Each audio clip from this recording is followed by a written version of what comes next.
Thanks for joining me here on the grid for race 2 of our weekend back in August at Donnington. It's a Sunday, about 3 o'clock in the afternoon. In fact, we were on the grid. It was a combined grid with MX5 Super Cup, and they sent those guys off 20 seconds before us, and then we got into it. Race 1 was pretty interesting. I'll get into that during the course of this race. I'm going to sort of chat over the action and discuss anything that's interesting that's going on while it's going on, and then I've got a few other things that I think listeners might be interested in hearing about the race weekend. So this is my first summer of MX5 Superseries, and big spin there, pushing pretty hard on cold tyres because I was very anxious not to lose contact with the group up ahead. Donington, the draft is pretty strong at Donnington. You get some pretty high speeds and there's some fairly long sections, and if you drop off the back of the train, unless someone makes a mistake or they start fighting and it slows them down, the gap just tends to grow. So I was pretty anxious to really attach myself onto the back of this pack. It was an exciting weekend. It was raining like mad on the Friday. Quite a few people went to test, and some of them didn't even bother going out.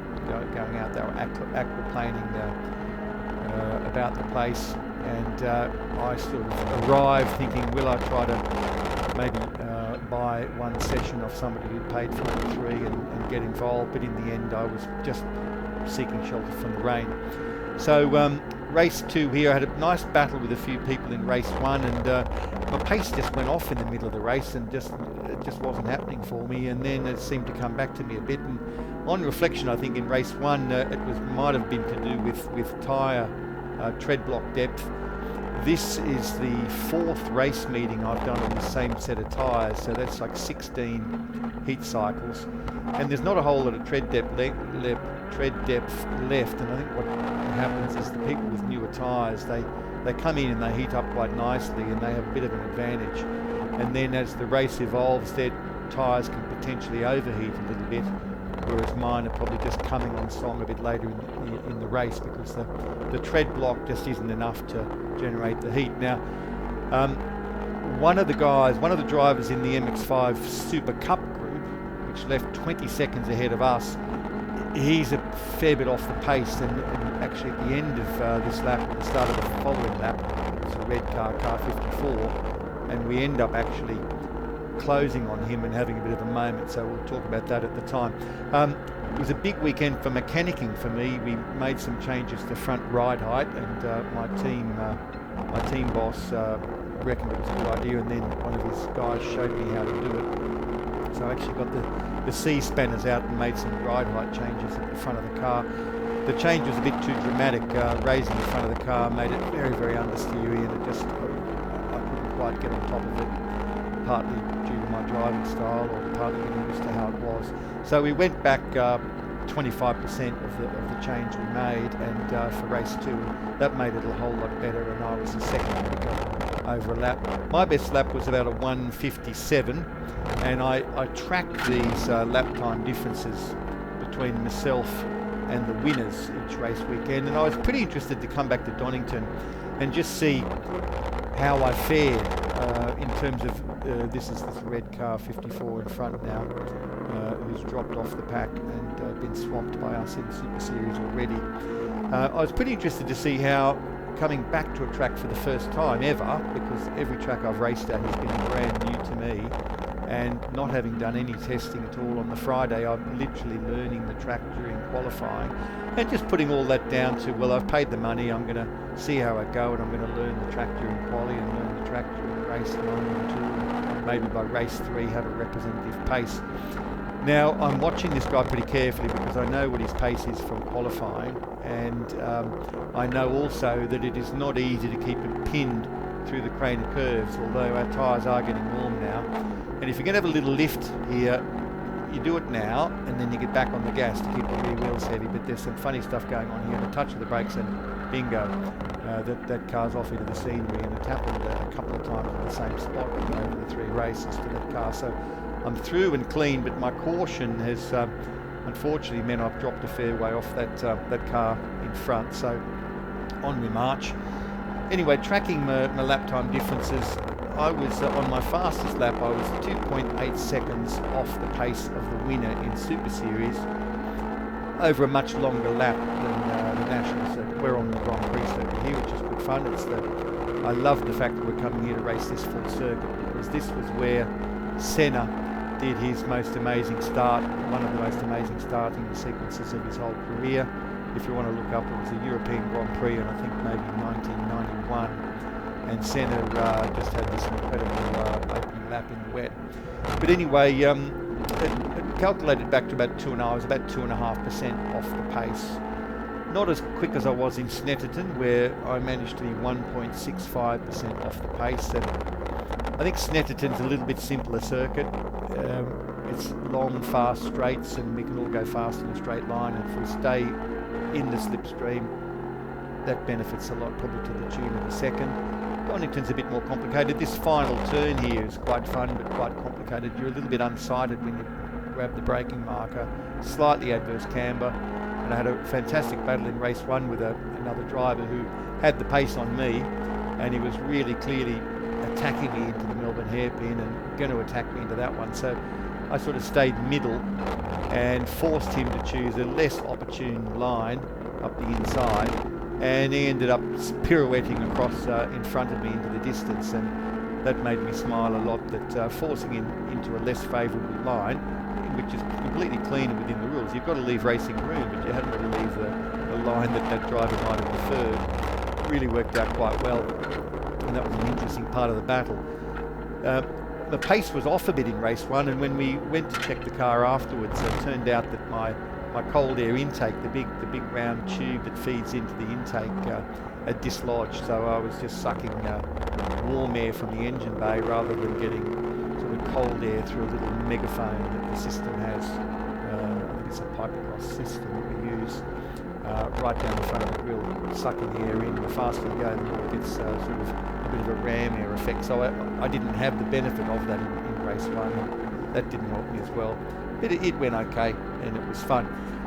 We also, my team kindly pointed out that my rear brake pads were down to the metal, so I had full value out of them, and they definitely needed changing. I'm getting passed here by a guy who's pretty quick at this point in the race, but I get to go back at him later on.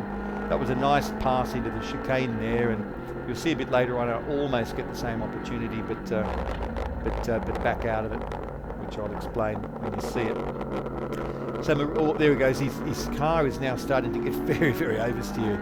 He's completely baked his rear tyres, and that can happen quite easily. You can overdrive these cars. I mean, they're 180 horsepower. They're not sort of supercars, but 180 horsepower onto effectively what's a slick tyre with some grooves cut into it. You can overdrive them, and if your setup is a little bit on the nose, so the front's got lovely grip and the rear hasn't got fantastic grip, and the rear start to slide, and then you start to use throttle a bit aggressively, and they can really start to go off. And he starts to have a couple of tank slappers, and I think there's one of them coming up here, or if not here, in another lap or so. But it becomes clear to me that his rear tyres have started to go off, and I get a bit ambitious and start to attack.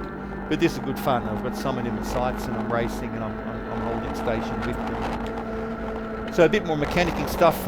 We decided to change all 4 spark plugs, but one was stuck.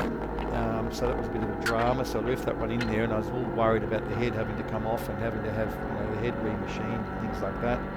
And then on race day, on Saturday, the car would not start. So there was a bit of a frenzy of stuff going on to just get the car fettled and get it on the grid.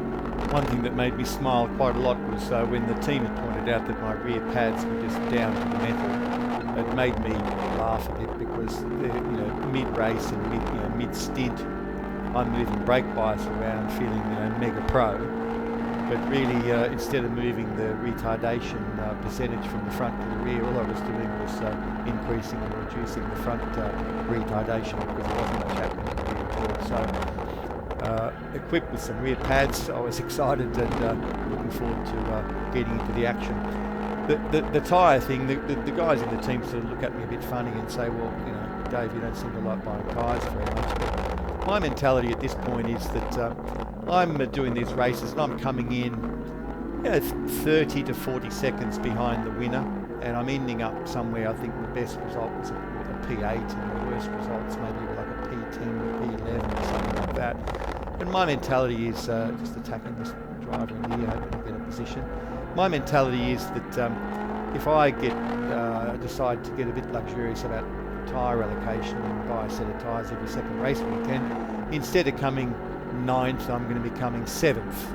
And it is not going to change the world. I mean, a fresh set of tyres at the right moment might give me a second a lap, and I need to find 2.8 seconds a lap. So what I'm doing is learning, and I'm doing it on tyres that are fine, but I'm not, there's no point spending 450 quid each second racing a set of brand new tyres to give me an advantage of 1 second when I need to find 2.8 seconds. So let's just work every angle, try to drive a bit better, try to do some other preparation on the car, and doing a few more things like changing the oil that I use, because I was a bit naive about the oil selection. Right grade and everything, but I wasn't using proper high performance racing oil.